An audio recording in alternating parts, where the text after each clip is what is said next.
presenting to you Barely Watched Podcast. I'm your host with the most, Devon Booker. We have Mr. Lester Wiltfong Jr. in the building. Lester, go ahead and break it down for us, young man. What's happening, man? It's a crazy day, man. It's like the game's on so late. It's like 7. I'm an old Like, man. what the hell do we do with ourselves all day? It's like the it's anticipation is killing us, right?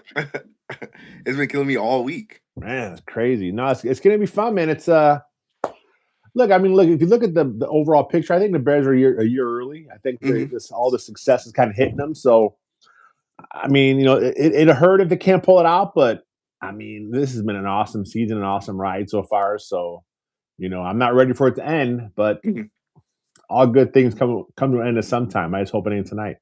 What did Ben Johnson mean when he said, if you're not focused on playing football the next 5 weeks, don't even come in? Yeah, I mean that's a message, right, to his team. Like, look, you guys deserve this place. You're the number 2 seed in the NFC. You deserve this. So you should expect more. You should expect the greatness that comes along with being NFC North champs. You know, let's go win the whole damn thing. And look, I mean, they've proven all year they can hang with anybody, they can play with anybody. I mean, obviously they beat the Packers, they beat the Eagles. There's been some hmm nice wins along the way.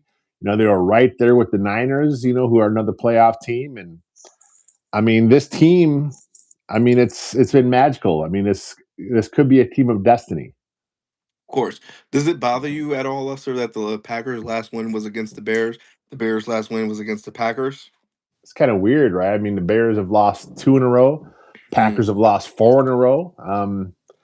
No, I mean it's just this is how it should be, right? I mean, this is look, the Packers have had the edge over the Bears for a while, hmm but since Caleb has been drafted, it's 2-2. So maybe things are changing. Maybe the Bears will come out tonight and start to assert their dominance. Like when I was younger, like I'm old. When I was younger, Bears beat the Packers all the time, and it was like the rivalry was one sided that way. hmm Then the Packers got Favre and they got Aaron Rodgers, and it was like three decades of just dominance kind of swung it the other way. So I'm ready for my later years in life to see the Bears swing back on top. Does it bother you at all, too, Lester, that the Packers are coming off of a 4-week losing streak? Like, it's not humanly possible for them to lose 5 games in a row, right? I mean, look, this is what a lot of the argument is about playing your guys, right? Like you don't want to go into the playoffs with the losing feeling, right? That's what a lot of people say, but the Packers really had nothing to play for in their Mhm. last game, so they pulled everybody. Like they played all a bunch of backups. The Bears did have something to play for, but you couldn't tell by the game. They didn't play very good against the Lions until the end. Mhm. Wasn't enough to pull it out. But yeah, I mean, both these teams kind of have some problems going in. Both their defenses are struggling. The Packers' defense is losing Micah Parsons has not been the same as it was all year, which is understandable. Parsons is a stud. Mhm. So yeah, I mean, they both have some things to focus on and get right for this game tonight. Of course. Now, Lester, if you had to say, what are some things that have to go right in order for the Bears to emerge victorious? Yes, we're getting Kyler Gordon back. Yes, we're getting Romo Dunze back, Braxton Jones. Those guys have missed quite some time. Sometimes missing a little bit of time isn't always the best of help. Yeah, I'm not sure how much they can expect on Kyler Gordon. I mean, he's played 3 games this year, right? I mean, he kind of was in and out of the lineup. The injury kind of affected him. Was hamstring early, then was groin on IR twice this season. He had a couple limited practices this week, and then a full practice on Friday. So, or on Thursday, I should say. So, was this just the Bears keeping him limited to be safe, or was he truly not ready to be full go? So, look, it's playoffs, right? So all hands on deck. Everybody's got to get Mhm. out there and play no matter what. I just hope that he's good to go and hope that he doesn't hurt himself or hurt the team by not being able to do what he has to do out there. Of course. Do you let him practice and warm up, or what do you do there? Because we know that's where he got injured last. Yeah, I don't know what happened. That was a really weird situation where he was obviously cleared, good to go, and got hurt in warmups. I don't know, man. It's like it's not quite as cold today in Chicago. I mean, I think right now it's like 40 degrees there.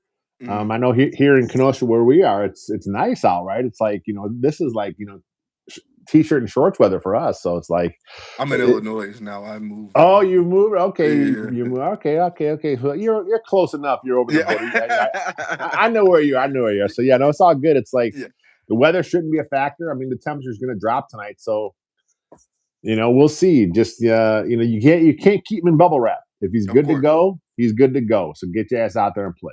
Now, Lester, with news like Braxton Jones being back, Ozzy Trapillo being back, what type of sets and formats will we see them use? Because if you're asking me, I'm gonna be a betting man and say they're gonna go heavy offensive lineman and actually try to pound the rock. I like Braxton Jones. I think he's a good football player. Obviously, this year was not the best for him. He had the ankle surgery, came back, kind of really hurt his rehab. Didn't really get a good start. Got benched because he just wasn't the same guy. But I'm not sure if you can kind of mix him into that offensive game plan in a week. He Hmm. only had 1 week of practice, so I think you will see some heavy stuff. I think it'll be Trapillo starting at left tackle, and I think you're going to see Theo Benedet as your sixth offensive lineman, kind of coming into play that jumbo tight end role. Hmm. Look, like I said, I like Braxton Jones. I'm just not sure how much you can get him ready to kind of serve that role in a week, especially when that's something that Benedet has done all season. So I think they'll will do it. I think it's smart for them to kind of try and pound the Packers. Hmm. We've seen them do it this year. They've had moments where the run game has just been dominant. So, this is playoff football. I mean, this is how you want to do it. You want to keep your defense off the field because they're suspect. The best way to Hmm. do that is by running the ball and chewing up the clock. What type of role will you see from Romo Dunze? Will he serve a limited role, or is he out there back out there? Man, there's another one. I hope he's good to go. I mean, stress fracture. He said that surgery is not really an option for him.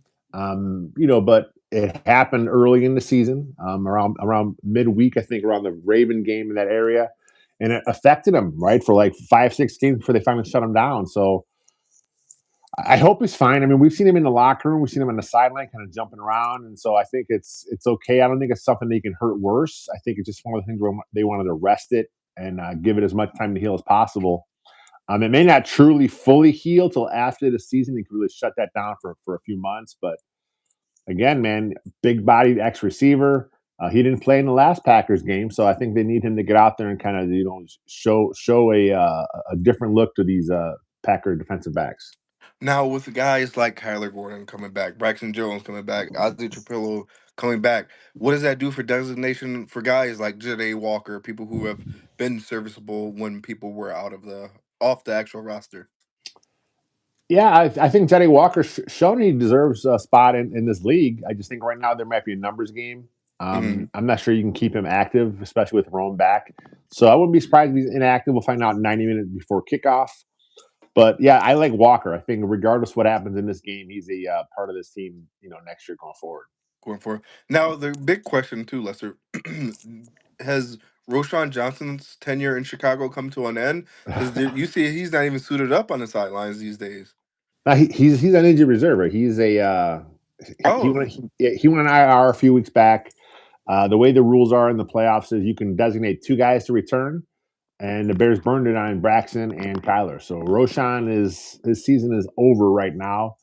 He has 1 year left on his contract. He'll be back in camp next year. We'll see what happens. Hmm. I'm guessing there's not really much of a future for him. I mean, he's a guy. He's your RB4, RB5, maybe practice squad guy going forward. But yeah, I think with Swift, with Manungai, I think the Bears have a good 1-2 punch. I think Swift maybe come back next year because he's kind of proven that he's a good fit for what Ben Johnson wants to do, and he's trying to change the style a little bit. And so I would not be surprised to see the Bears offer him a deal to kind of have him come back next year. Of course. Now, when it comes to that defense, Lester, we know the defense has been on the field a lot of the time as well too. They give up play after play after play. They allow people to run all over them, especially that San Francisco game. That was Yeah. probably one of the worst I've seen it outside of this year. Because if you look at it, like the Detroit game where they put up 52 points or whatever, those were like deep throws and things of that nature. But Brock Purdy literally picked them apart. That run game, what are some things they can do, Lester, to limit stuff like that? Does Kyler Gordon coming back make a big deal about that, or help us understand that, Lester? Yeah, I mean Gordon helps. Obviously, he like I said, is he healthy? Is he good to go? Is he going to be able to play the normal Kyler Gordon game? If Hmm. he can, he's a big help because he's a better player than CJGJ, right? Who's out Hmm. with a concussion. So I think Dennis Allen's going to have to cook something up, right? I mean, he's had they've known they were going to be in a playoff game. It looked like it was going to be the Packers for a while, so I'm Mhm. sure he's had some time to kind of do a little extra game planning. They said that their game plan to figure the Lions was kind of simple on both sides of the ball, so that made it had something to do with it. Kind of wanted to kind of give them more time to kind of look a little bit towards the Packers. Maybe that's something that happened.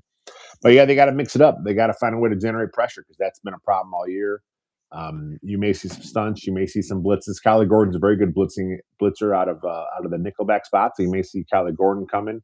You may see some simulated pressures. You may see them kind of put Gordon up there, kind of show that look, and then kind of drop him off. You may see that happen a few times because you want to keep Jordan Love on his toes, who is very good against the blitz, right? So you got to be Mhm. really be careful when you blitz him because he will burn you. So, give him those looks, drop some guys off. I would not be surprised to see some zone blitz where you kind of Mhm. maybe bring Tremaine Edmonds and bring Kylie Gordon and you drop Montez Sweat off, right? Kind of give something different to show Jordan Love there.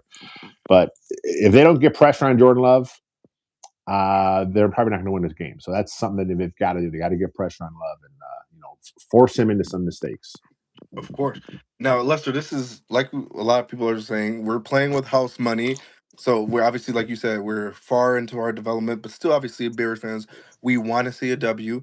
What type of scoring game do you see it becoming? I mean, I think it's going to be a pretty close game. I mean, these last four times these guys have played each other, it's come down to the last few seconds. I would not be surprised to see the same thing happening in this game. Look, I mean, the Bears are a good football team. I know a lot of Bears fans are scared. They're scared of the boogeyman Packers that they're going to come in and embarrass them, in the playoffs. But I mean, the Bears are good. The Packers are good. So it's going to be a close game coming out of the wire. Now, I would not be surprised to see the Bears pull out a really close victory this one. Now, we notice that a lot of them having to play from behind or and play catch up, it all starts at the time of the possession.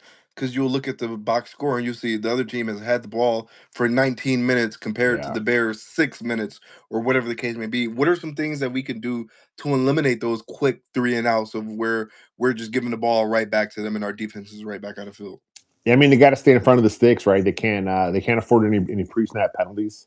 I mean, Hmm. that's killed them this year. And games where they've struggled offensively this year, it's been because some of them stupid penalties, like where they Hmm. just a false start, they're lining up incorrectly.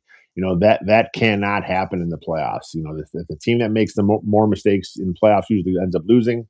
Hmm. So you got to stay in front of the sticks, right? You can't afford to be out there on like second and 20, on third and 15. Yeah, it's just Hmm. that's not winning football. So clean things up. Keep the penalties to a minimum. And like I said earlier, man, run the ball. You got to really try and chew this clock up. But again, the weather may not be a factor. So the Packers can give up some yards through the air too. So it's going to be interesting to see how Ben Johnson decides to attack these guys. Are you confident in Ben Johnson to have his? Excuse me. Are you confident in Ben Johnson having his team ready for this game? Yeah, I mean, look, I think last week was a wake up call because, Hmm. like I said, the Bears needed that game. They needed that game to ensure the second seed, which is what they wanted. They Hmm. backed into it because the Eagles lost to the Commanders. But I think the message was clear, and you kind of heard that after the game against the Lions. Ben Johnson seemed pretty pissed off in his press conference.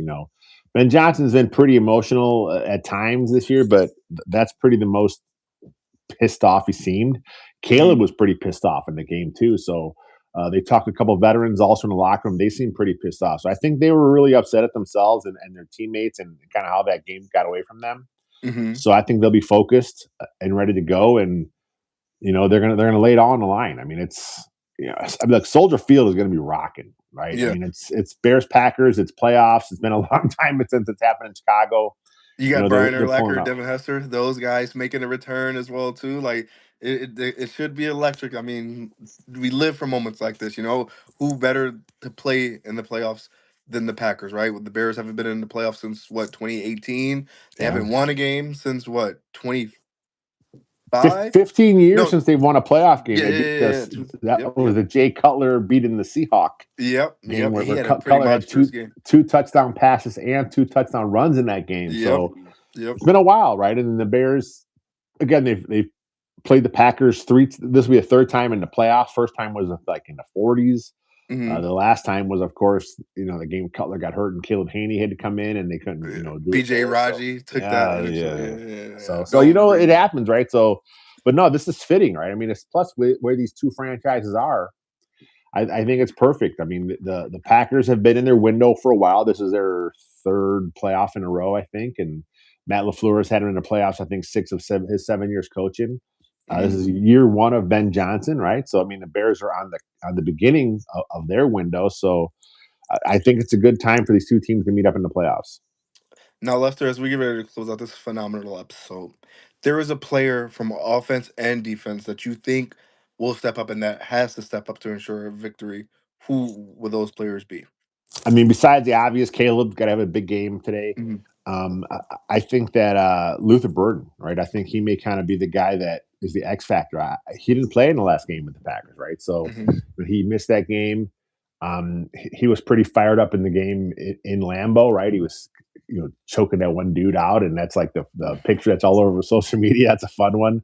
Yeah. But yeah, I mean, Luther Burden's electric, man. I mean, if they can scheme some stuff up for him, I think Colson Lovin's gonna have to have a big game, but I think Luther Burden's a guy that he's just electric with the ball in his hands. I think he'll do some special things out there for you. So I think he's a guy on offense that if he comes through and has a nice big game, that'll be really huge for the Bears. And then on defense, it's a pass rush, right? I mean, Austin Booker, right? I mean, he's the villain. The Packers hate him. They think he's Mhm. cheap because of that hit on Jordan Love. And I mean, look, it was it a questionable hit? I mean, he got flagged, so I guess it was by the letter of the law, but Mhm. that was a good form tackle that just was unfortunate. Love ducked, and he got his hit in the head, and it sucks. You don't want to see guys get hurt on the field, but I Mhm. think Austin Booker, man, if he can have a big game and pressure Love and get some sacks, I think he'll get in their head a little bit because the Packers talked about Booker this week. I mean, he's a guy that they're thinking of. So if Booker's out there doing some stuff and getting after Love, I think the Packers might get fired up and may play against them. Yes, sir. Yes, sir. Well, ladies and gentlemen, we have a couple hours until the game starts.